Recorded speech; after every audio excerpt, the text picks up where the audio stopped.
The banquet hall glowed with opulence, chandeliers casting golden light over tables draped in fine linen, where guests in tailored suits and shimmering gowns laughed, oblivious to the shadow moving among them. It was 1997, a crisp autumn evening in a sprawling Virginia estate, and the wedding of the decade was unfolding, a union of wealth, power, and prestige. But beneath the clink of champagne glasses and the hum of polite chatter, a single figure glided through the crowd, her hands steady as she carried a silver tray of delicacies. Her name was Lila, a woman bound by servitude, her eyes holding a secret so dark it could unravel the very fabric of the night.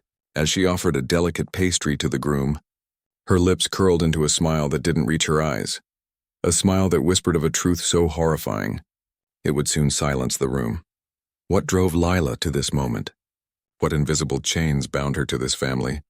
And what unspeakable act was she about to commit? The answers lie in a psychiatric case so bizarre, so deeply unsettling, that it forces us to question the limits of the human mind and the depths of vengeance. This is not just a story of a wedding gone wrong. It's a descent into a psychological abyss, where the line between victim and monster blurs, and the truth is a poison that lingers long after the final guest has fled. From the first moment, this tale will grip you with a mix of dread and fascination. You'll feel the weight of Lila's gaze, the tremor of her suppressed rage, and the chilling certainty that something unthinkable is about to unfold. What could push a woman to orchestrate such a macabre gift? Not with blood or violence, but with a precision that cuts deeper than any blade. What secrets did this family bury? And how did they awaken a darkness that would consume them all? Stay until the end, because the revelation waiting for you will challenge everything you believe about justice, morality, and the fragility of the human psyche. This story reveals how close we all are to the edge, how a single moment, a single choice can unravel the masks we wear and expose the raw, unpredictable nature of the mind. It's a reminder that even in the most elegant settings, the human soul can harbor shadows that defy comprehension. We're about to peel back the layers of a case that left psychiatrists baffled and a community shattered. A case that asks, can true evil be born from suffering, or was it always there waiting for the perfect moment to strike? If you're ready to dive into this dark journey, hit that like button to ensure more people uncover the chilling truth behind this case. In the comments, leave the phrase, "I'm ready to discover the truth about Lila's revenge." By doing so, you're joining a community of truth seekers, those brave enough to confront the mysteries that lurk in the corners of the human mind. Thank you for being here, for daring to look where others turn away.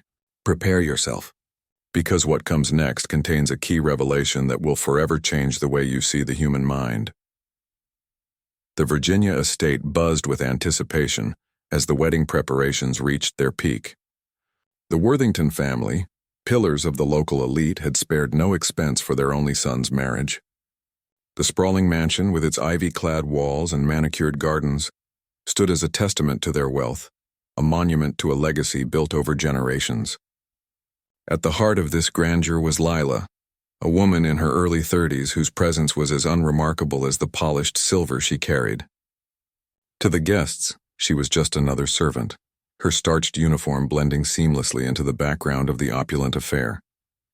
But beneath her practiced deference, Lila's mind was a storm of memories, each one a shard of glass cutting deeper into her resolve. Lila had been with the Worthingtons for nearly a decade, her life woven into the fabric of their household since she was barely out of her teens. She was not a slave in the literal sense. Chains had long been replaced by economic necessity and unspoken expectations, but her existence was one of servitude, her every move dictated by the family's whims. The Worthingtons treated her with a kind of benevolent neglect, praising her efficiency while ignoring the woman beneath the apron. To them, Lila was invisible, a fixture as reliable as the antique clock in the foyer. But invisibility, she had learned, was a powerful weapon. As she moved through the kitchen that evening, arranging trays of hors d'oeuvres with meticulous care, Lila's thoughts were far from the wedding's festivities. Her hands, steady and precise, prepared the delicate pastries that would soon grace the banquet tables. Each one was a work of art, crafted with an expertise that had earned her quiet praise from the family's chef. But tonight these pastries held more than culinary skill. They were the vessels of a plan so intricate, so deeply personal, that it had taken years to perfect. Lila's eyes, dark and unreadable, flickered with something akin to satisfaction as she placed the final tray in the oven, the faint scent of almonds rising with the heat. The Worthingtons had no reason to suspect her. To them, Lila was loyal, unquestioning, a woman who had never once stepped out of line. They didn't notice the way her gaze lingered on the family portraits lining the halls, or how her fingers tightened around the serving tray when Mrs. Worthington's voice rang out with a new demand. They didn't know about the nights Lila spent awake, her mind replaying a single moment from her past, a moment that had shattered her world and set her on this path. It was a memory from 1989, when she was just 22, a memory tied to the Worthingtons in ways they could never imagine. That night, as the guests began to arrive, Lila's role was clear: serve, smile, and disappear. She moved through the crowd with a grace that belied the weight of her intentions. Her tray of pastries offered to each guest with a quiet, "Please enjoy." The groom, Thomas Worthington, flashed her a distracted smile as he took one, his mind on the vows he'd soon exchange. His bride, a radiant young woman named Catherine, thanked Lila with a nod, her eyes sparkling with the joy of the moment. Neither noticed the faint tremor in Lila's hand, or the way her lips pressed into a thin line as she turned away. In the kitchen, away from prying eyes, Lila paused by a window, staring out at the darkening gardens. The memory from 1989 surfaced again, sharp and vivid. It was the year she had first come to the Worthington estate, desperate for work after her mother's death. She had been young, vulnerable and trusting, unaware of the price this family would exact. The memory was not one of violence or cruelty in the traditional sense, no. The Worthingtons were too refined for that. Theirs was a subtler kind of destruction, one that eroded a person's spirit over time, leaving scars no one could see. Lila's fingers traced the edge of a small vial hidden in her apron pocket, its contents clear and odorless. She had waited years for this night, and now it was almost time. The head chef called her name, pulling her back to the present. Lila straightened, her face a mask of calm efficiency, and returned to her duties. As she carried another tray into the banquet hall, the string quartet began a new melody, and the guests raised their glasses in a toast to the happy couple. Lila's eyes met Thomas's for a fleeting moment, and she saw nothing but the arrogance of a man who believed the world was his to command. He had no idea that tonight the world would shift beneath him, that the woman he barely acknowledged was about to serve him something far more potent than a pastry. As the evening progressed, the guests savored the food, unaware of the invisible thread Lila was weaving through the celebration. Her plan was not one of chaos or spectacle. It was precise, calculated, and deeply personal. Each pastry, each smile, each moment of her silent service was a step toward a reckoning that had been years in the making. The Worthingtons had built their empire on secrets, and Lila knew them all. Tonight she would use those secrets to unravel their carefully constructed facade, one delicate bite at a time. The banquet hall filled with the murmur of conversations, a symphony of voices rising and falling like waves against the shore of the evening's elegance. Lila navigated the space with the ease of someone who had mapped every corner of the estate in her mind. Her tray balanced perfectly as she offered the almond-laced pastries to clusters of guests. The air was thick with the scent of fresh flowers and gourmet cuisine, but for Lila it carried an undercurrent of something far more potent, the weight of unresolved history. As she passed by a group of Thomas's business associates, their laughter boomed, oblivious to the subtle shift in the atmosphere that only she could feel. One man, a portly investor with a ruddy face, bit into the pastry with enthusiasm, crumbs scattering on his lapel, and Lila's eyes lingered just a moment too long, her thoughts drifting back to the origins of her plan. It all began in the summer of 1989, when Lila first arrived at the Worthington estate. She was 22 then, her life a fragile construct built on the remnants of a troubled childhood. Orphaned young, she had bounced between foster homes, each one a lesson in survival, until she aged out of the system with little more than a high school diploma and a determination to forge her own path.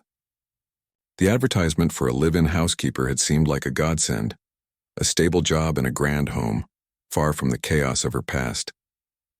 The Worthingtons, with their polished manners and air of old money, interviewed her in the sunlit parlor, Mrs. Eleanor Worthington sipping tea from a delicate china cup while her husband, Reginald, appraised Lila with a detached nod.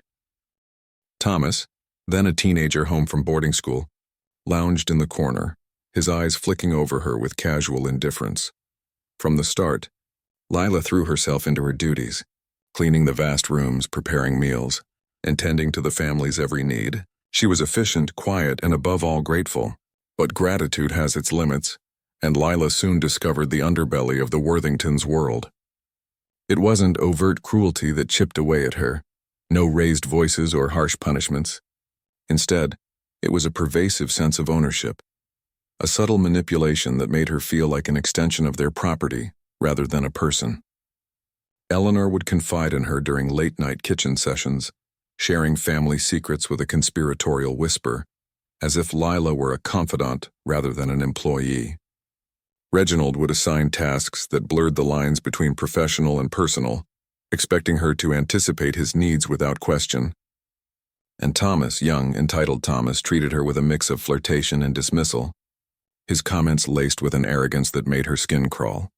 One evening in the fall of 1990, as the leaves turned gold outside the estate's windows, Lila overheard a conversation that would alter the course of her life. She was polishing silver in the adjacent room when Reginald's voice carried through the cracked door of his study.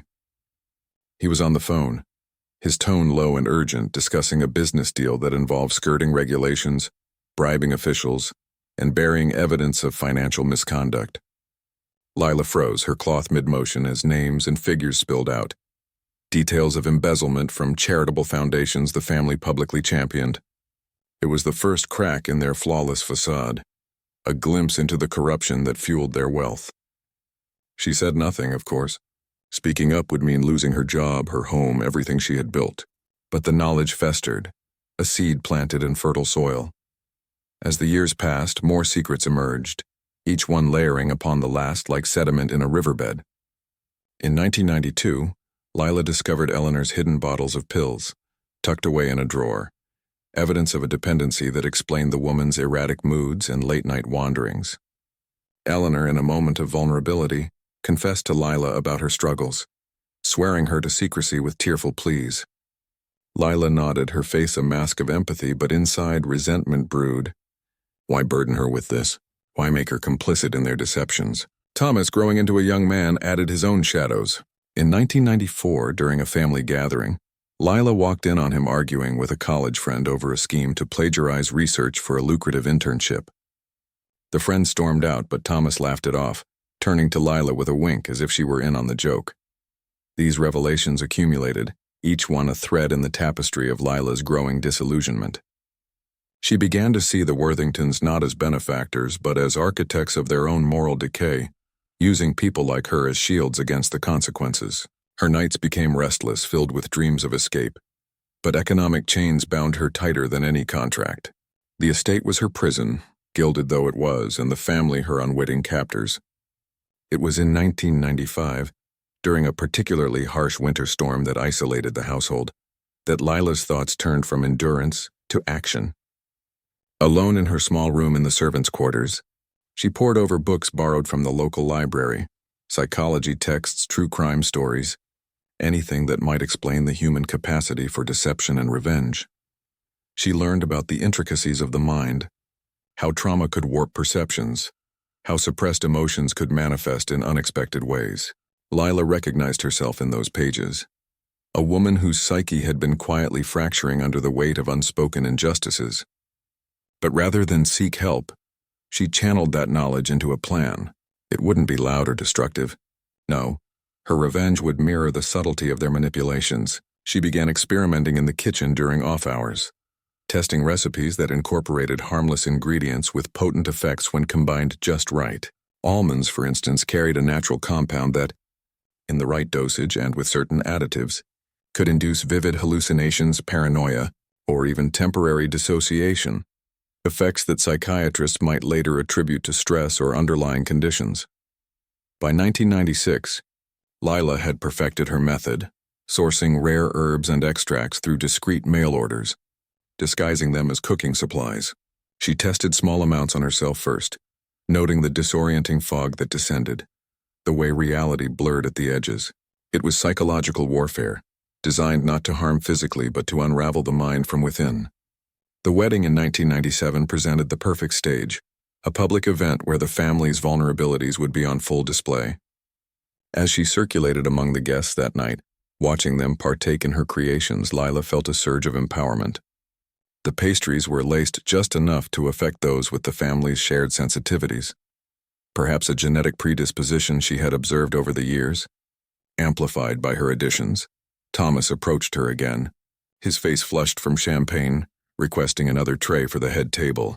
Lila complied, her voice steady as she assured him everything was under control. In that moment, as he turned away, she allowed herself a private smile. The invisible thread was tightening, pulling the Worthingtons toward a confrontation with their own shadows. The guests continued to enjoy the feast, their conversations growing more animated, but Lila knew the shift was coming, a subtle erosion of composure that would expose the cracks in their perfect world. Her plan was unfolding, one bite at a time, and the past, with all its whispers, was finally demanding to be heard. The feast progressed under the warm glow of the chandeliers, the guests' voices weaving a tapestry of merriment that masked the subtle undercurrents beginning to stir. Plates clinked softly as servers moved like ghosts through the room, refilling glasses and clearing away remnants of the sumptuous meal. Lila, ever the vigilant presence, circled the perimeter, her eyes scanning the crowd for the first signs of her orchestration taking hold. The almond pastries had been distributed with precision, offered first to the inner circle of the Worthington family and their closest allies, those whose secrets Lila knew intimately. As the string quartet transitioned to a lively waltz, couples took to the dance floor, their movements fluid and carefree. But Lila noted the slight hesitation in Thomas's step as he led Catherine in a spin, his smile a fraction too tight. It started innocuously, as Lila had anticipated. Mrs. Eleanor Worthington, seated at the head table with her husband, reached for her wine glass with a hand that trembled ever so slightly. She blinked rapidly, as if trying to clear a fog from her vision, and leaned toward Reginald with a whispered question. He patted her arm dismissively, attributing it to the excitement of the evening, but Lila, from her vantage point near the kitchen doors, recognized the onset. The compound she had infused into the pastries was subtle, a derivative of natural alkaloids combined with herbs that amplified suggestibility and dredged up suppressed memories. It wasn't meant to induce panic outright, but to erode the barriers of the mind, forcing buried thoughts to surface like bubbles in a simmering pot. Eleanor's face paled as fragments of her past intruded upon the present. She recalled with startling clarity the day in 1991 when she had discovered Reginald's affair with a colleague, a betrayal she had buried under layers of denial and prescription medications. The memory played out in her mind's eye, the crumpled letter in his desk drawer, the scent of unfamiliar perfume on his collar. Now, amid the wedding cheer, it felt as real as the silk napkin in her lap. She glanced at Reginald, her eyes narrowing with a suspicion she hadn't felt in years. He too was beginning to shift uncomfortably in his seat, his brow furrowing as old guilts resurfaced. The embezzlement scheme from 1989, the one Lila had overheard, replayed in his thoughts. The late-night calls, the falsified documents, the thrill of getting away with it. But now doubt crept in. Had someone known all along? His gaze darted around the room, landing briefly on Lila as she passed by with a fresh tray of desserts.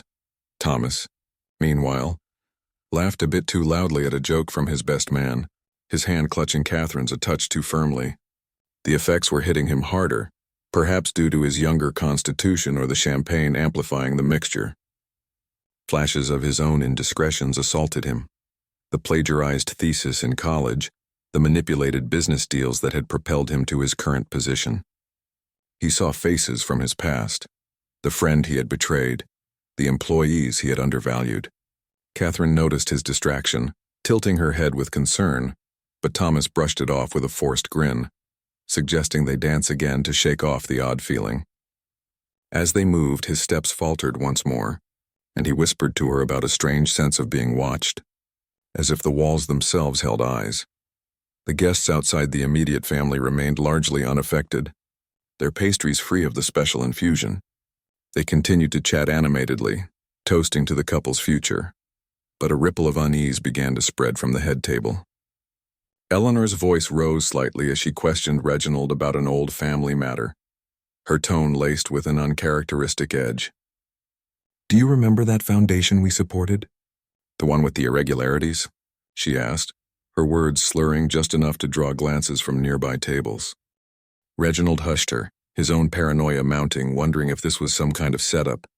He scanned the room again, his eyes lingering on familiar faces, searching for signs of judgment or knowledge.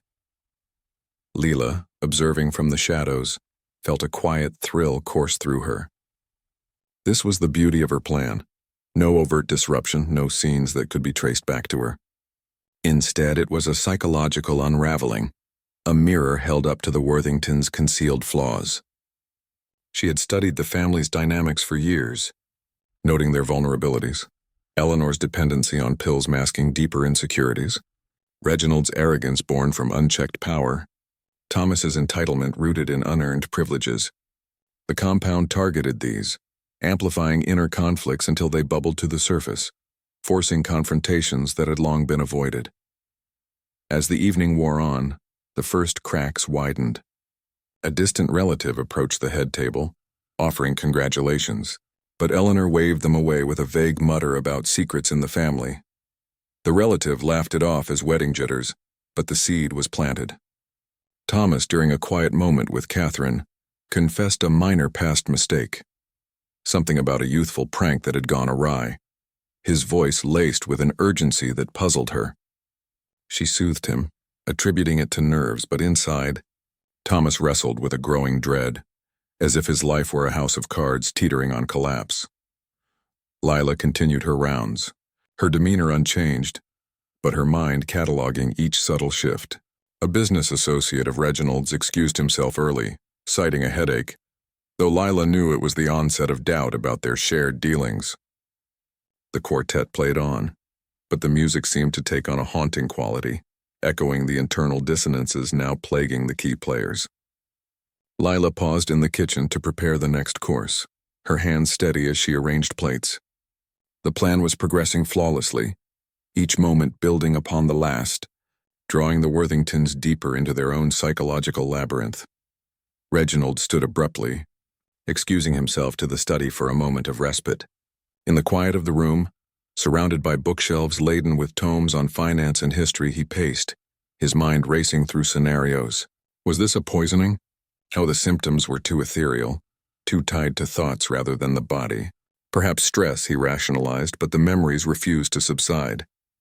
He thought of Lila then, reliable Lila who had been with them through it all. Could she?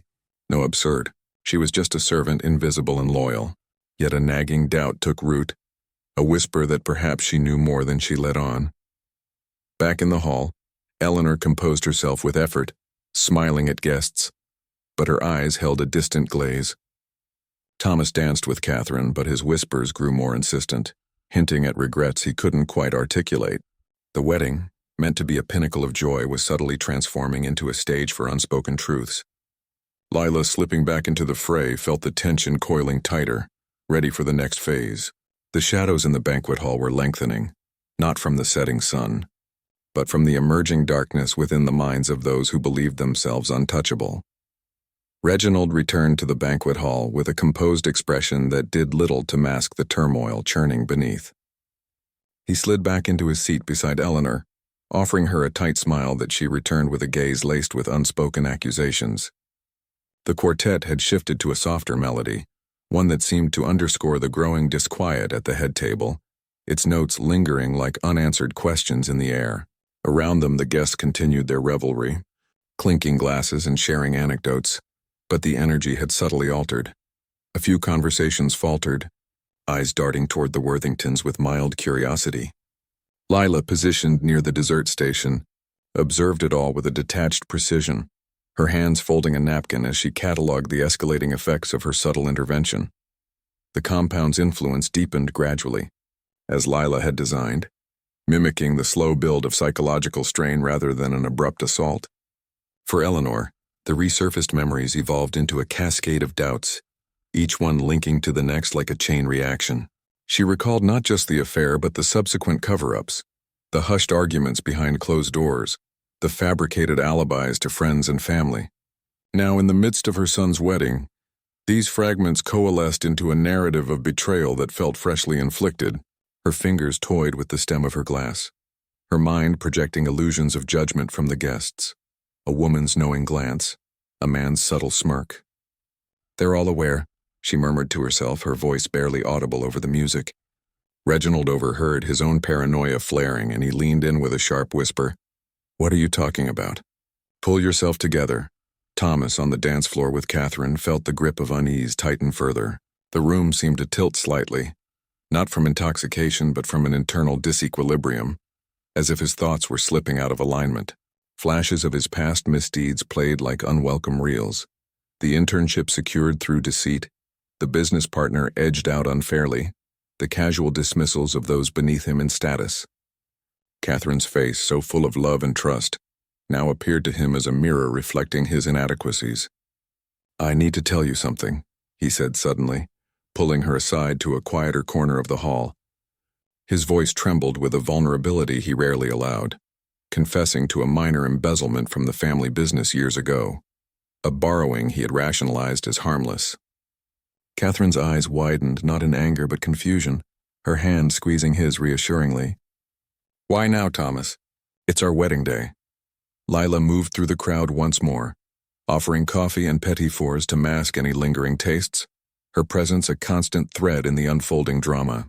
She noted how the family's allies began to exhibit similar symptoms, subtle at first, a furrowed brow here, a hesitant laugh there. One associate, a sharp-minded lawyer who had helped bury the 1989 financial scandal, excused himself to the restroom, his face ashen as old complicities resurfaced. In the mirror, he saw not his reflection, but the ghostly outlines of documents he had altered, numbers dancing accusingly. Back at the table, he avoided Reginald's gaze, his conversation stilted, as if fearing exposure at any moment. The wedding's timeline pressed on, with speeches scheduled soon, but the atmosphere at the head table grew thicker with tension. Eleanor turned to Reginald, her voice low but insistent. "That letter I found, did you ever really end it? Or was it all a lie?" Reginald's face flushed, not from wine but from the sudden vividness of his own recollections, the thrill of the affair, the risks taken, the relief when it faded into secrecy. "Not here, Eleanor," he hissed, glancing around to ensure no one overheard. But the damage was seeding. A nearby cousin caught the edge of their exchange, raising an eyebrow before turning away politely. The family's united front, so carefully maintained, was fracturing under the weight of these internal revelations. Lila's mind, sharp and focused, replayed her years of observation. She had witnessed Eleanor's quiet breakdowns, Reginald's late-night pacing, Thomas's arrogant dismissals. Each had contributed to her isolation, treating her as a confidant when convenient, a servant when not. The compound amplified these dynamics, turning personal demons into shared hallucinations of sorts. Not vivid apparitions, but heightened perceptions that made every glance feel loaded, every word a potential unraveling. She had chosen the wedding deliberately, knowing the pressure of public scrutiny would exacerbate the effects, forcing the Worthingtons to confront their hypocrisies amid their greatest display of unity. As the master of ceremonies announced the upcoming toasts, Thomas rejoined his parents, his face drawn. "Something feels off," he admitted quietly, rubbing his temples.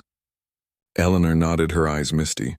"It's like everything's coming back, all the things we pushed away."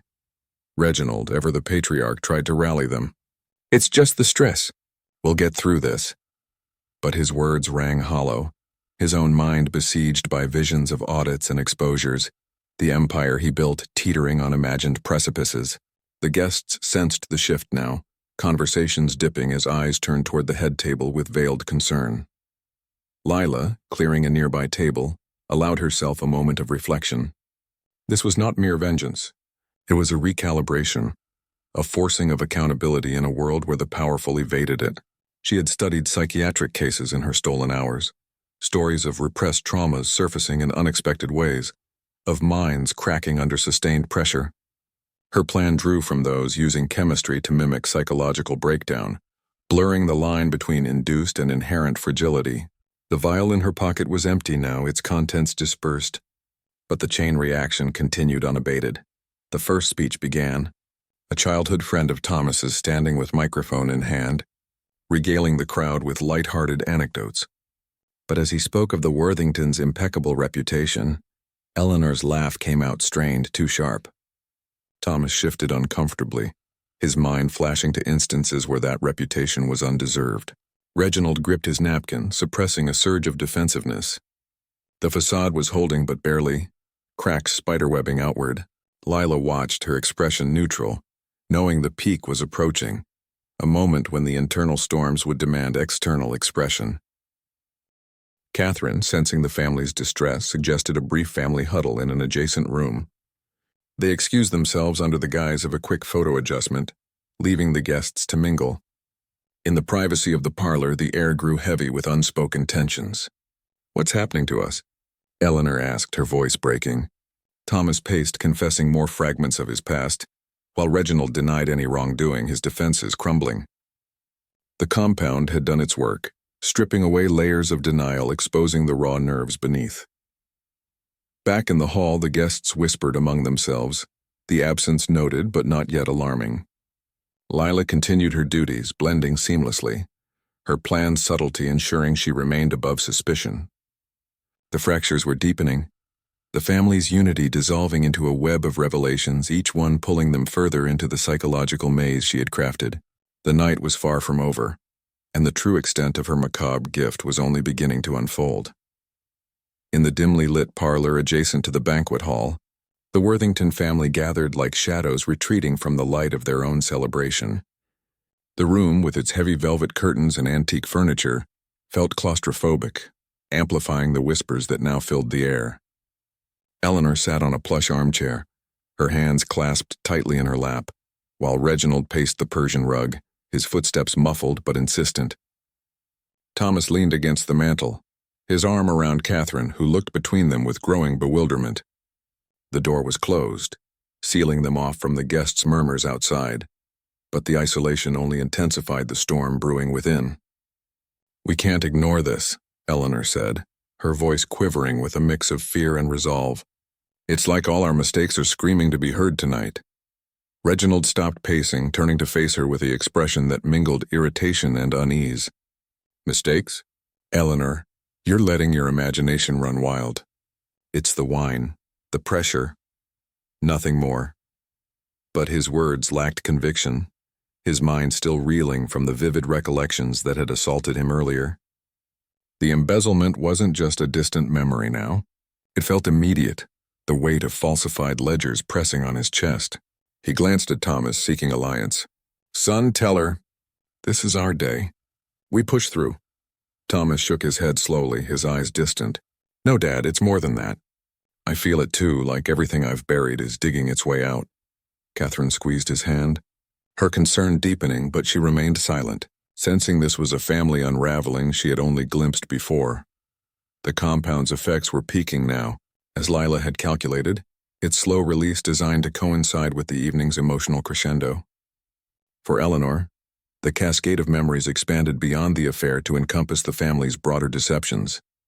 The charitable foundation used as a front for tax evasion, the community accolades built on hollow philanthropy. She saw herself at galas, smiling through gritted teeth, knowing the funds raised often lined their pockets more than they aided the causes. "We've been living a lie," she whispered, tears welling. "All these years pretending to be pillars when we're just hollow." Reginald's face hardened, but cracks showed in his facade. "We did what we had to. Everyone does. It's survival." Yet even as he spoke, doubts flooded him. The faces of those affected by their schemes, the quiet guilt he had drowned in scotch on sleepless nights. Thomas, emboldened by the haze clouding his inhibitions, delved deeper into his confessions. "Remember that deal in '95, Dad? The one where we undercut the suppliers? I knew it was wrong, but I went along because that's what we do." Catherine's eyes widened further, piecing together fragments of stories she had heard in passing. "Thomas, what are you saying?" He turned to her, his voice raw. "I'm saying I'm not the man you think I am. I've stepped on people to get here, friends, colleagues, and tonight it's all coming back." The room fell into a heavy silence, broken only by Eleanor's soft sobs. The psychological erosion was masterful, each revelation feeding off the others, creating a feedback loop of vulnerability that stripped away their defenses. Outside, In the banquet hall, the guests milled about, the absence of the family noted with polite speculation. Probably a family tradition, one said with a chuckle. Or last-minute nerves, another replied. Lila, weaving through the crowd with a tray of liqueurs, overheard the comments, her face impassive. She had anticipated this interlude, knowing the compound would drive them to seek privacy where the confessions could flow unchecked. Her years of service had taught her the family's patterns, the way they retreated to the parlor for discussions, emerging with unified fronts. But tonight, unity was fracturing, the invisible threads of her revenge pulling at the seams. As the minutes ticked by, the parlor's atmosphere grew thicker, the air charged with unspoken truths. Reginald, cornered by his own recollections, finally cracked. Fine, the foundation wasn't clean, but it was for us, for the family. Eleanor looked at him, her eyes searching. And the affair? Was that for the family too? He sighed, slumping into a chair. No, that was my weakness. I ended it, but the damage, Thomas interjected, his voice gaining strength. We've all got damage. I've cheated my way up, lied to get ahead. Catherine, I need you to know, before we start this life together. Catherine, torn between shock and empathy, nodded slowly. We'll face it. But why now? What triggered this? The question hung in the air, unanswered, but in their minds suspicions began to form. Vague notions of something amiss in the evening's fare, a shared malaise that pointed to an external catalyst.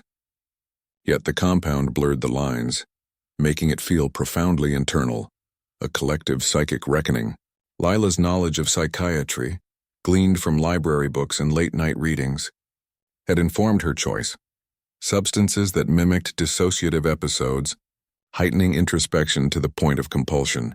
It wasn't madness she induced, but a forced clarity, a mirror to their souls they could no longer avoid. Back in the hall, the master of ceremonies tapped the microphone, suggesting the toasts resume soon. Guests shifted, the delay adding a layer of intrigue to the night. Lila placed her tray down, slipping toward the parlor door, ear pressed lightly against the wood. She heard fragments, admissions, regrets, the raw edges of a family confronting its shadows. Satisfaction bloomed within her, not cruel but justified, a balancing of scales long tipped against her. The Worthingtons had used her as a repository for their secrets, never considering the cost to her psyche. Now she returned the favor, serving them a feast of their own making. As the family composed themselves, wiping tears and straightening postures, they prepared to re-enter the hall. We say nothing, Reginald decreed, his voice steadier. This stays here. But the resolve was fragile, the confessions etched into their interactions. Thomas hugged Catherine, whispering apologies, while Eleanor touched Reginald's arm with tentative forgiveness. They emerged, smiles plastered on, but the guests noticed the subtle changes, the red-rimmed eyes, the forced laughter. The wedding continued, but the undercurrent had shifted irreversibly, the echoes of confession lingering like smoke after a fire. Lila resumed her service, her movements fluid, unremarkable. The plan's next phase loomed, the revelations set to ripple outward, but for now she savored the quiet chaos she had sown. The family's facade, once impenetrable, now bore hairline fractures that time would widen. The night deepened, the psychological web tightening, drawing them further into the enigma of their own unraveling. The banquet hall hummed with restrained anticipation as the Worthington family re-emerged from the parlor, their steps measured and their expressions carefully arranged into masks of composure. Eleanor adjusted her pearl necklace with a subtle tremor, her smile a fragile veneer over the turmoil still swirling in her mind. Reginald nodded greetings to passing guests, his handshake firm but his eyes darting, as if expecting shadows to leap from the corners. Thomas and Catherine linked arms, her supportive presence an anchor for him amid the lingering haze of revelations. The master of ceremonies, sensing the return, cleared his throat and resumed the program, calling for the toasts to begin in earnest. Glasses were refilled and the quartet struck up a cheerful tune, but beneath the surface the evening's rhythm had irrevocably altered, like a melody haunted by discordant notes. As the first toast unfolded, a heartfelt speech from Catherine's father, praising the union and the family's shared values. The words landed differently on the Worthingtons. Integrity and trust, he intoned, raising his glass, and Eleanor flinched imperceptibly, her mind flashing back to the Foundation's misappropriations. She sipped her champagne, the bubbles sharp against her tongue amplifying the sense of exposure. Reginald joined the applause with mechanical enthusiasm, but his thoughts raced. How many in this room knew of his dealings? The lawyer associate from earlier caught his eye across the table, his expression neutral but somehow accusatory in Reginald's heightened perception. The compound continued its subtle work, not abating but evolving, turning every interaction into a potential minefield of judgment. Thomas, standing to deliver his own brief thanks, felt the weight of the microphone in his hand like a confessional tool. His voice started steady, expressing gratitude to family and friends, but midway, a pause stretched too long. "We've all made choices," he said, his words veering off script. "Choices that shape us for better or worse." Catherine's hand on his back steadied him, and he recovered with a laugh, toasting to new beginnings. The guests clapped, attributing the moment to emotion, but whispers rippled outward, subtle comments about the groom's introspective tone, the family's subdued demeanor. Lila, circulating with a tray of after-dinner mints, overheard a guest murmur to another, "They seem a bit off tonight, don't they? Weddings can be overwhelming." The ripples extended beyond the head table, as the compound's milder effects touched those who had partaken in the pastries indirectly or through shared sensitivities. A distant cousin, privy to minor family secrets, found herself reflecting on a long-forgotten loan from Reginald that had never been repaid fairly. She leaned toward her spouse, whispering doubts that echoed the family's own confessions. Another guest, a business partner, experienced a surge of unease about a joint venture, old suspicions resurfacing like forgotten debts. The hall's atmosphere thickened, conversations taking on a contemplative edge, laughter punctuated by thoughtful silences. It wasn't chaos, Lila had ensured that, but a collective introspection, as if the wedding had become a catalyst for unspoken reflections. Lila moved with purpose, her uniform a cloak of invisibility amid the shifting dynamics. She had anticipated this phase, where the private unraveling spilled into the public sphere, subtle enough to avoid alarm but potent enough to erode the Worthingtons' aura of invincibility. Her knowledge of group psychology, drawn from those library tomes, informed the strategy. How shared experiences could amplify individual vulnerabilities, creating a feedback loop of doubt. The wedding guests, many intertwined with the family's web of influence, now questioned alliances and histories, their minds nudged by the chemical whisper. As the cake-cutting ceremony approached, Eleanor excused herself briefly, retreating to the powder room. In the mirror, her reflection stared back with unfamiliar scrutiny. Lines of age and worry etched deeper, eyes holding the ghosts of decisions past. She splashed water on her face, whispering affirmations, but the memories persisted. The pills she had hidden, the facades she had upheld. Emerging, she rejoined the group just as the multi-tiered cake was wheeled out, its icing pristine and adorned with edible flowers. Thomas and Catherine posed with the knife, cameras flashing, but Thomas's hand shook slightly, his smile strained. "To forever," he said, but the word carried an undertone of uncertainty. The cake was served, and Lila assisted in distribution, her portions precise. Unbeknownst to all, this dessert carried a milder variant of the compound, designed to prolong the effects without escalation. Guests complimented the flavor, oblivious to the added layer, but for the Worthingtons, each bite reinforced the internal dialogue. Reginald conversed with a key investor, his words careful but paranoia laced his thoughts. Does he know about the '89 deal?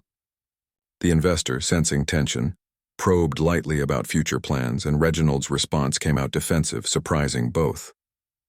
The exchange ended awkwardly, the investor excusing himself with a puzzled frown.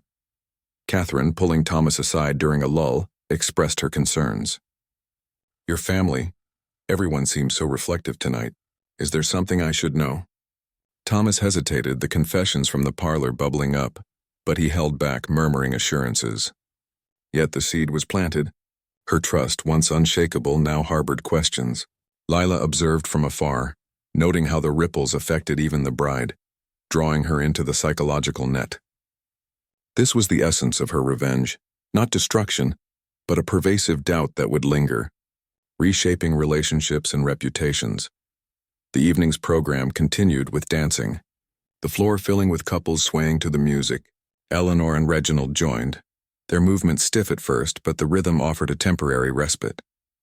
In each other's arms, they exchanged glances heavy with unspoken resolutions, promises to address the past, to seek change. But the compound ensured these weren't fleeting. The heightened awareness would persist, forcing confrontations in the days ahead. Thomas and Catherine danced too, her head on his shoulder, but his mind wandered to Lila, a fleeting thought. Had she noticed anything unusual? The servant who knew their home inside out. Guests began to depart as the hour grew late, offering well wishes with handshakes and hugs. Some comments carried subtle probes. Everything all right? Prompted by the evening's odd undercurrent. The Worthingtons nodded, smiling through, but the farewells felt weighted. Lila helped with coats, her demeanor impeccable, but inside she catalogued the shifts. Alliances strained, confidences questioned. The plan's elegance lay in its deniability, attributable to wedding stress, alcohol or coincidence, yet profoundly impactful. As the hall emptied, the family gathered for a final photo, their poses a tableau of unity. But beneath the ripples continued, waves of introspection lapping at the shores of their psyches. Lila cleared the tables, her work nearly done, the macabre gift delivered with precision. The night had transformed the wedding from a celebration into a mirror, reflecting the hidden facets of those who believed themselves above reproach. The psychological tapestry she wove tightened further, setting the stage for the revelations yet to come. As the last guests trickled out into the cool Virginia night, their cars crunching gravel under tires, the banquet hall echoed with the remnants of the evening's festivities.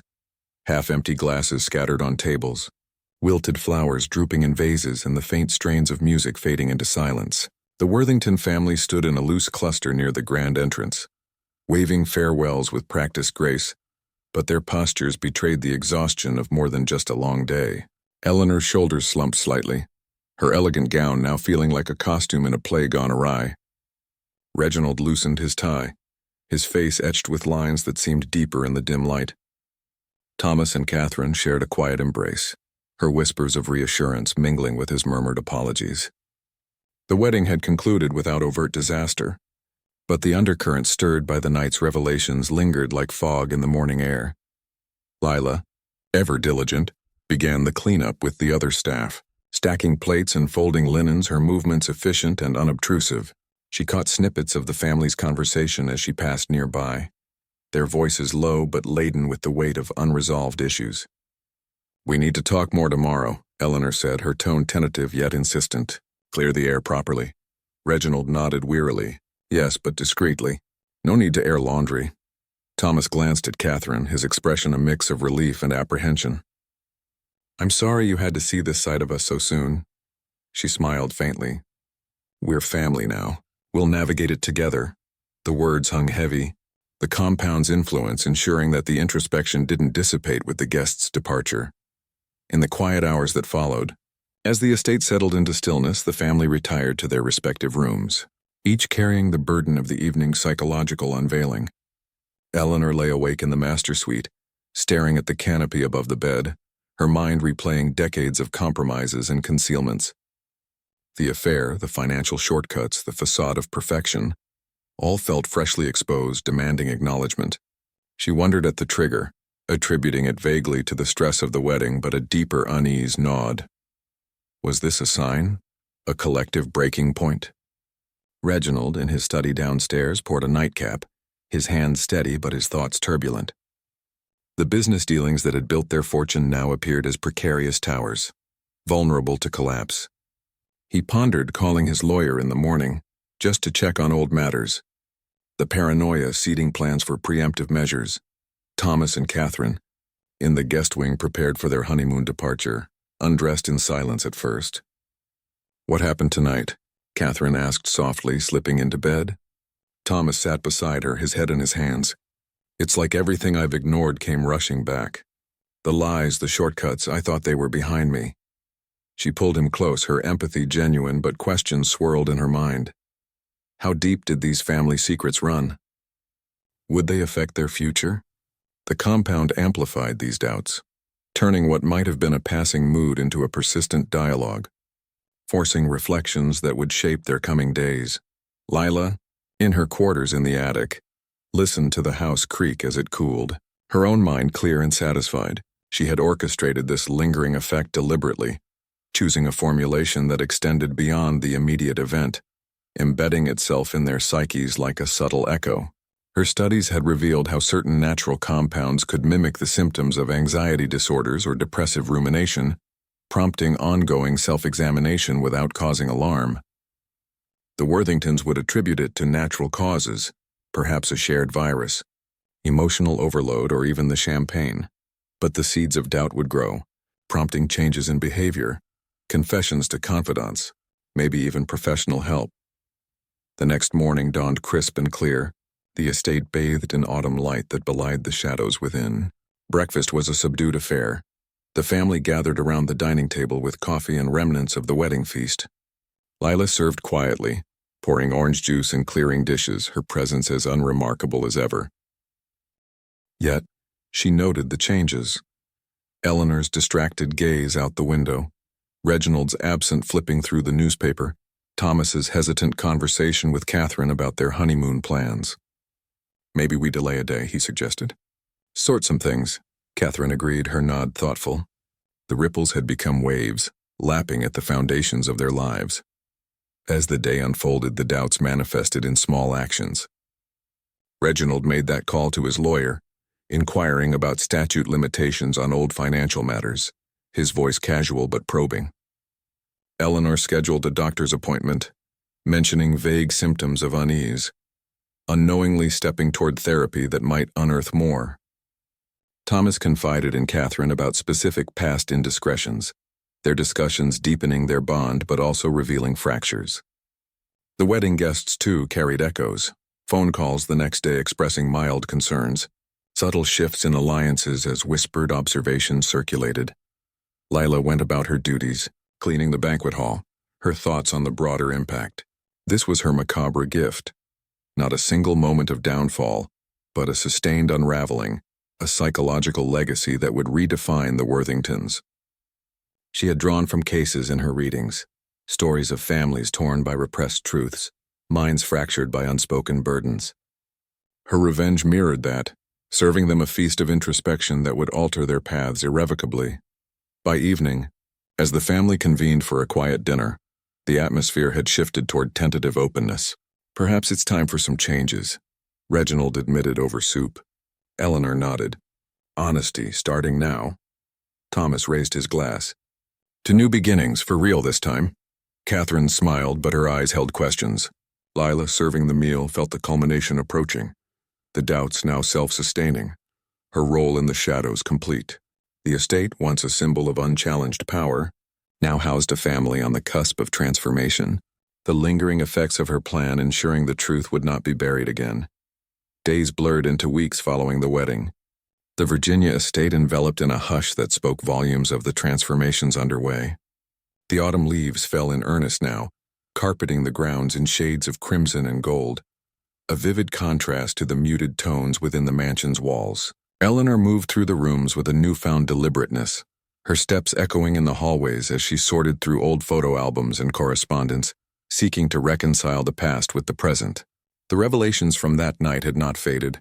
Instead, they had taken root, prompting her to journal her thoughts late into the evenings, pages filled with reflections on choices made and paths not taken. She had visited her doctor, describing the persistent unease as a fog that lifted only to reveal sharper memories. And the prescription for mild anxiolytics did little to dull the edge of her introspection. Reginald, ever the pragmatist, threw himself into work with renewed vigor, but his office hours were punctuated by pauses where he stared at financial statements, second-guessing decisions long solidified. The call to his lawyer had led to a discreet audit of old accounts, uncovering minor discrepancies that, while not catastrophic, fueled his growing sense of vulnerability. He confided in a trusted advisor over lunch one afternoon, hinting at a family epiphany during the wedding, and the advisor suggested counseling, planting the idea of professional intervention. Thomas and Catherine, having postponed their honeymoon, spent time in quiet discussions, mapping out a future that addressed his past missteps. Thomas began volunteering at a local nonprofit, a tentative step toward atonement, while Catherine encouraged him to explore therapy, sensing the depth of his unrest. Lila observed these changes from the periphery, her routine unaltered on the surface, preparing meals, maintaining the household, anticipating needs with her customary efficiency. Yet she noted the subtle shifts, the family's increased privacy, the hushed phone calls, the way their gazes sometimes lingered on the food she served, as if questioning its innocence. The compound's lingering effects were as she had intended, subtle enough to evade immediate detection but persistent in prompting behavioral changes.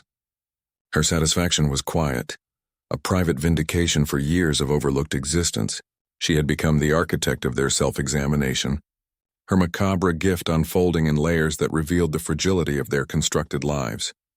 It was Eleanor who first voiced the suspicion, during a family dinner 2 weeks post-wedding. The table was set with simple fare, roast chicken, vegetables, nothing elaborate, and as Lila cleared the salad plates, Eleanor paused mid-sentence. "Does anyone else feel like that night was different, not just emotionally but physically?" Reginald looked up from his wine. "What do you mean?" She hesitated, then continued. The way the memories hit all at once like a wave. And the guests, some mentioned feeling reflective too. Thomas nodded slowly. "I thought it was just us. But yeah, a couple of friends called saying the wedding made them think about their own lives." Catherine chimed in. Maybe it was the atmosphere or something in the air. The seed of doubt germinated that evening, watered by shared anecdotes. Reginald recalled the lawyer's early departure. Eleanor mentioned a cousin's odd follow-up email probing family history. They dismissed it at first, attributing it to coincidence, but the idea lingered. Lila, in the kitchen washing dishes, heard fragments through the swinging door, her pulse steady. She had prepared for this possibility, her plan layered with deniability. The ingredients natural, the effects mimicry of stress-induced states. Yet the family's growing awareness added a new dimension, a psychological cat-and-mouse that thrilled her in its subtlety. The following day, Reginald initiated a casual inquiry with the catering staff, phoning the chef under the guise of thanks. Everything was perfect, he said, then added lightly, though some guests felt a bit off, maybe allergies. The chef assured him all was standard, no unusual reports. Unsatisfied, Reginald delved deeper, reviewing the guest list and noting those affected. A pattern emerged. The inner circle, those closest to family secrets, seemed most impacted. He shared this with Eleanor over coffee. "It's odd. Almost like it was targeted," she frowned. "But how? And why?"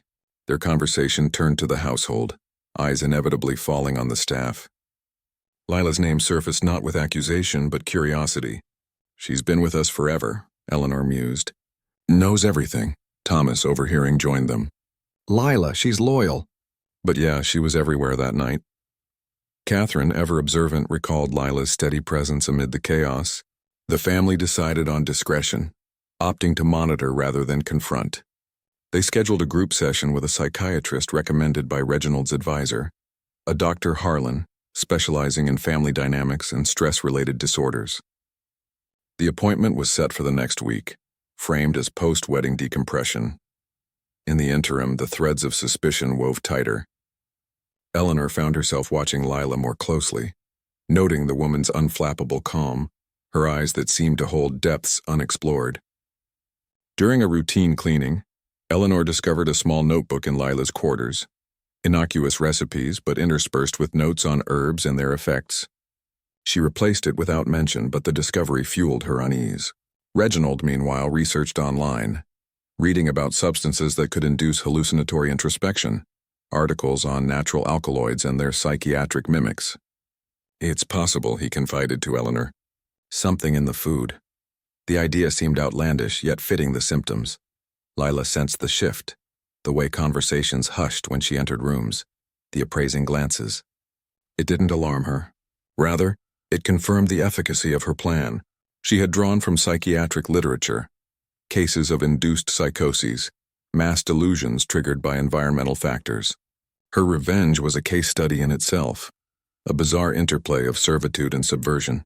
She continued her duties, preparing meals with care, but now with an added layer of awareness anticipating the family's next move. The session with Dr. Harlan arrived.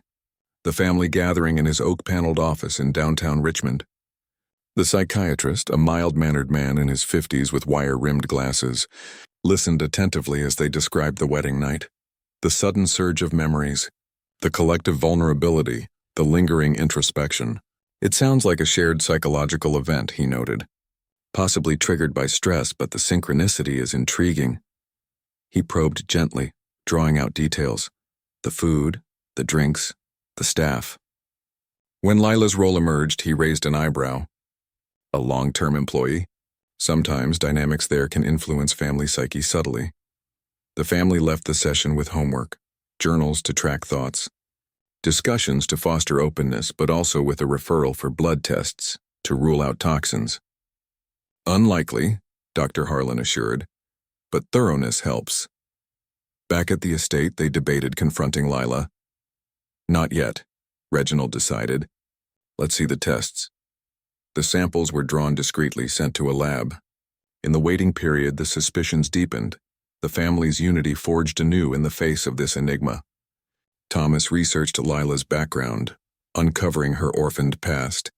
Her arrival in 1989, details that painted her as resilient, but perhaps harboring resentments. Lila, aware of the undercurrents, prepared her own contingencies. She had no intention of flight. This was her domain, her culmination. The psychiatric angle amused her. She had become the unseen patient, her mind the true labyrinth. As the days passed, the estate's atmosphere thickened with anticipation, the threads of suspicion drawing the family closer to the truth, yet further into the psychological web she had spun. The bizarre case was unfolding, a testament to the mind's vulnerability, the servant's silent power echoing through the halls. The estate's library, with its towering shelves of leather-bound volumes and the faint scent of aged paper, became the unlikely stage for the family's mounting vigilance in the days following their session with Dr. Harlan. Sunlight filtered through the leaded windows, casting elongated shadows across the oriental rugs, mirroring the elongated doubts that stretched through their thoughts. Reginald sat at the mahogany desk, poring over lab reports that had arrived by courier that morning, his fingers tracing the printed lines with a mix of anticipation and dread. The blood tests, conducted under the guise of routine health checks, revealed trace anomalies, elevated levels of certain alkaloids, compounds not typically present but dismissible as dietary quirks. Yet to Reginald's researched eye, they aligned with the substances he had read about, natural derivatives capable of inducing heightened psychological states. It's not conclusive, he muttered to himself, but it's something. Eleanor entered the room quietly, a shawl draped over her shoulders against the chill that seemed to permeate the house despite the heating. She had spent the morning in her sitting room, reflecting on the notebook she had glimpsed in Lila's quarters, its pages a cryptic blend of culinary notes and herbal lore. Any news? She asked, her voice a whisper, as if the walls themselves might carry secrets. Reginald slid the report across the desk. Traces. Could be from food, almonds perhaps, but the timing. Eleanor scanned the document, her brow furrowing. The pastries. She made those. The connection, once tenuous, now felt like a taut wire vibrating with implication. They decided then to involve Thomas and Catherine, summoning them for a hushed conference. Thomas arrived first, his face drawn from another night of fitful sleep, dreams haunted by fragmented memories that refused to recede. Catherine followed, her practicality a steadying force amid the family's swirling uncertainties. Seated in the high-backed chairs, they listened as Reginald outlined the findings. It's circumstantial, Thomas admitted, but added to everything else, the symptoms starting after the feast. Lila's access. Catherine, who had been researching similar cases online, added, there are stories of subtle manipulations, psychiatric cases where employees exact revenge through non-lethal means. It's rare but possible. The group fell silent, the weight of suspicion settling like dust in the sunbeams. They agreed to observe Lila more closely, perhaps engage her in conversation to gauge reactions. While preparing for a potential confrontation, Lila, meanwhile, went about her afternoon tasks with her usual poise, preparing tea in the kitchen, the clink of china a rhythmic counterpoint to the family's deliberations. She sensed the heightened scrutiny, the way Eleanor lingered in doorways, Reginald's casual questions about recipes, Thomas's averted gazes. It didn't unsettle her. Instead, it affirmed the depth of her impact. Her mind wandered back to 1989, the year of her arrival, when the Worthingtons had seemed like saviors. But salvation came at a cost. Her autonomy eroded by endless demands, her confidences exploited without reciprocity. The family had shared their burdens with her. Eleanor's addictions, Reginald's schemes, Thomas's youthful transgressions, turning her into an unwilling vault of their flaws. Over time, the accumulation had fractured her own psyche, leading to isolation, resentment, and finally, action. That evening, as dusk painted the sky in hues of indigo, the family convened in the dining room for supper. Lila served the meal, a simple stew, bread, salad, her movements fluid, her expression serene. The conversation started innocuously, weather and weekend plans, but Reginald steered it deliberately. Lila, those pastries at the wedding were exceptional. What was your secret ingredient? His tone was light, but his eyes sharp. Lila paused, setting down the water pitcher. Just the usual, flour, butter, almonds for flavor. Eleanor interjected softly. Almonds can be potent, can't they? I've read they contain compounds that affect the mind. Lila met her gaze evenly. In large quantities, perhaps. But I use them sparingly. The exchange hung in the air, tension coiling like smoke. Thomas cleared his throat. We've all been feeling reflective since the wedding. Almost like something triggered it. Catherine watched Lila closely, noting the subtle tightening of her jaw. Have you noticed anything unusual? Lila straightened, her voice steady. Weddings can stir emotions. Perhaps it's that. But the family pressed on, Reginald mentioning the lab results casually. Traces of alkaloids in our systems. Odd, don't you think? For the first time, Lila's composure flickered, a brief shadow crossing her features. She set the serving spoon down with care. If you're implying something, sir, perhaps speak plainly. The room fell into a profound quiet, the only sound the ticking of the grandfather clock in the hall. Reginald leaned forward. Did you put something in the food, Lila? To make us remember? Eleanor added, her voice trembling. Why would you do that? Lila stood there, the weight of years pressing upon her, and in that moment the dam broke. Not with anger, but with a quiet torrent of truth. You made me your keeper of secrets, she began, her words measured. For nearly a decade I've carried your burdens. Eleanor's hidden pills, Reginald's shady deals, Thomas's deceptions. You confided in me, used me as a sounding board, but never saw me as more than a servant. My life became yours, my thoughts consumed by your flaws. The family listened, stunned into silence as Lila unraveled her story. She spoke of her orphaned youth, the foster homes that taught her invisibility, the desperation that led her to the estate. I was grateful at first, she continued, but gratitude turned to resentment. You blurred boundaries, expected loyalty without giving it. I watched you build your world on lies while I faded into the background. Thomas whispered, We never meant. But Lila shook her head. Intent doesn't erase impact. My mind fractured under the weight. Nights of insomnia, days of dissociation. I studied psychology to understand myself, but it led me to understand you. The pastries were my way of sharing the burden, forcing you to face what I carried alone. Catherine, empathy etching her features, asked, Was it poison? Lila's eyes softened. No, just herbs, natural enhancers to surface suppressed thoughts. No harm, only truth. A psychiatric nudge, if you will. Reginald's face paled. You could have spoken up. Lila's laugh was bitter, soft. Would you have listened? To a servant? The reckoning unfolded in that dining room. The family confronting not just Lila's actions, but their own complicity. Eleanor reached out tentatively. We're sorry, truly, Thomas nodded. We took you for granted. Reginald, ever pragmatic, considered options, legal, but the scandal would destroy them all. Dr. Harlan was called the next day, the family expanding their sessions to include Lila, framing it as a household dynamic issue. In the psychiatrist's office, revelations flowed. Lila's trauma, the family's oversights, the bizarre case of induced introspection as a form of revenge. Harlan noted it as a unique psychiatric phenomenon, a case study in power imbalances and mental health. Therapy began, boundaries redrawn, apologies exchanged. Lila remained, her position evolving from servant to something more equitable, her psyche beginning to heal alongside theirs, yet the estate's atmosphere retained a haunting quality. the silent reckoning a permanent echo. The Worthingtons changed, more transparent, less entitled, their minds forever marked by that wedding night. Lila's gift, macabre and profound, had reshaped them all, a disturbing testament to the human mind's depths.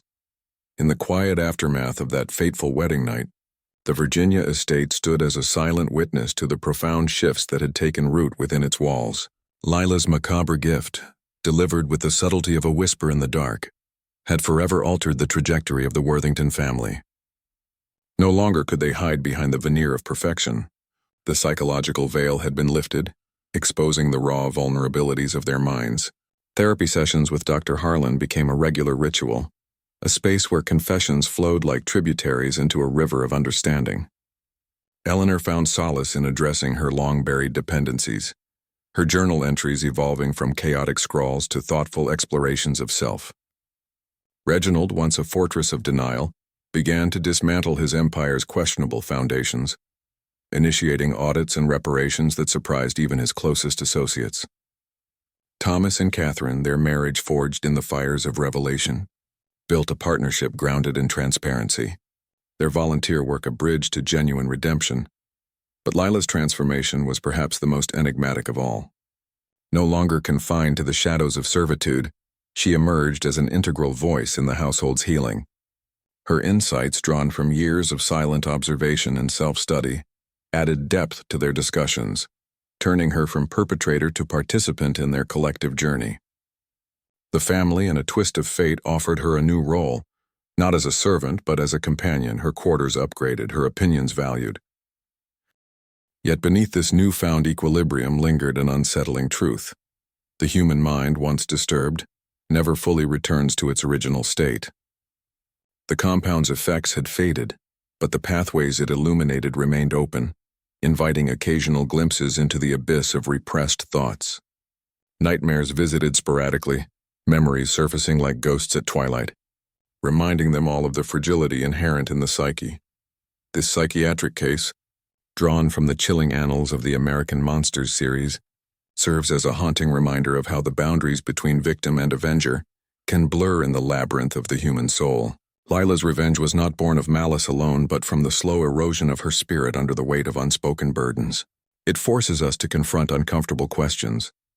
How many among us carry invisible chains, forged by the indifference of those in power? What happens when the mind, pushed to its limits, seeks equilibrium through unconventional means? In the 1990s, an era of apparent prosperity and hidden undercurrents, this story unveils the dark potential lurking in everyday dynamics, the way a single act of subtle manipulation can unravel an entire legacy. It's a tale that echoes through time, whispering that true monsters are not always the ones with claws and fangs, but those created by the quiet cruelties of human interaction. As we peel back the layers of this bizarre narrative, we see the unpredictability of the human mind laid bare. Psychiatrists like Dr. Harlan would classify it as a case of induced dissociative introspection, a rare phenomenon where external agents mimic internal breakdowns, leading to profound personal reckonings. But beyond the clinical terms lies a deeper truth. Our psyches are fragile ecosystems, easily disrupted by the toxins of neglect and exploitation.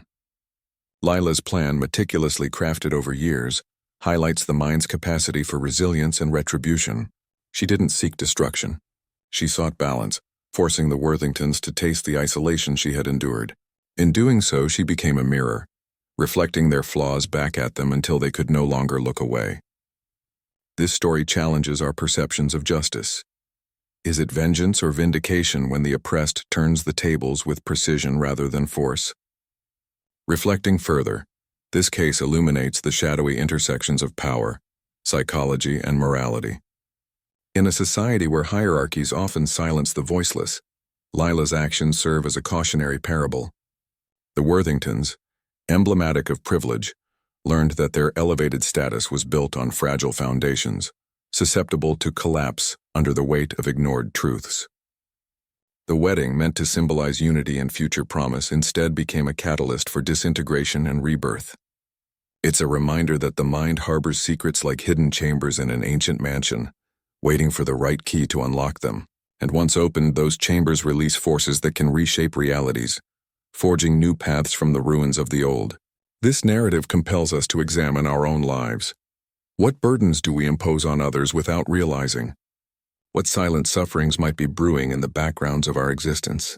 The enigma of Lila's revenge extends beyond the individual to the collective psyche. Drawing from similar tales in the American Monsters series, where ordinary people descend into extraordinary darkness, this story underscores how psychiatric anomalies often stem from societal pressures. The 1990s, with its facade of economic boom and cultural shifts, masked underlying tensions, inequalities that festered in households like the Worthingtons. Lila's use of natural compounds to induce psychological shifts parallels historical accounts of subtle poisonings in folklore, where the aggrieved employ cunning over brute strength. It's a testament to the mind's adaptability, how it can weaponize knowledge for survival. Yet the true horror lies not in the act, but in the realization that anyone could be driven to such lengths, that the line between sanity and strategy is perilously thin. As the estate returned to a semblance of normalcy, the changes were palpable yet intangible: a quieter household, more meaningful conversations, a shared vigilance against regression. Lila, now part of the family's circle, found her own peace in this evolution, her resentment dissolving into a wary acceptance. But the experience left an indelible mark, a psychological scar that throbbed during quiet moments. The Worthingtons, forever altered, approached life with a newfound humility, their minds attuned to the whispers of conscience. This case, bizarre and disturbing, stands as a beacon in the fog of human behavior, illuminating how revenge, when served cold and calculated, can lead not to ruin, but to reluctant enlightenment. Congratulations, dear viewer, for journeying with us to the very end of this shadowy tale. You've proven yourself among the select few who dare to peer into the abyss of the human mind, unflinching in the face of its enigmas. By staying through every twist and revelation, you've joined an elite circle of truth seekers, those brave souls who confront the inexplicable and emerge transformed. Your commitment marks you as one who values the hidden depths over surface illusions, a guardian of the stories that society prefers to bury. Now, to solidify your place in this community, I invite you to comment below with the phrase, "And this story unveiled the shadows in my own mind." By sharing this, you'll signal to fellow explorers your dedication to uncovering the obscured, fostering connections with the most committed followers. Your words will weave into the tapestry of our collective quest, building a sanctuary for those who seek the hidden truths that lurk beyond the veil. Together we form a network of inquisitive spirits, bound by our shared fascination with the bizarre and the profound. Understand the vital role you play in spreading this illumination. Share this video far and wide, so that more wanderers in the dark can discover the revelations no one else dares to whisper. Imagine the ripples you create. Each share a lantern ignited in the night, guiding others toward the unsettling realities that shape our world. Without your action, these stories remain entombed in silence, their lessons lost to the void. To ensure you never miss another descent into the enigmatic, subscribe to the channel now. Picture it as joining a secret society, where each notification is an invitation to decipher the inexplicable, a key to unlock doors long sealed. Like moths drawn to a forbidden flame, you'll be part of a unique fellowship, eternally curious about the disturbing undercurrents of the human experience. Subscribing binds you to this pursuit, making you an integral thread in the web of mystery we weave. Continue watching our videos to nurture that insatiable curiosity for the strange and sinister. Each episode is a step deeper into the unknown, keeping alive the spark that drives us to question, to explore, to confront the shadows within and without. Thank you for being here. Your presence fuels this journey into the heart of the inexplicable.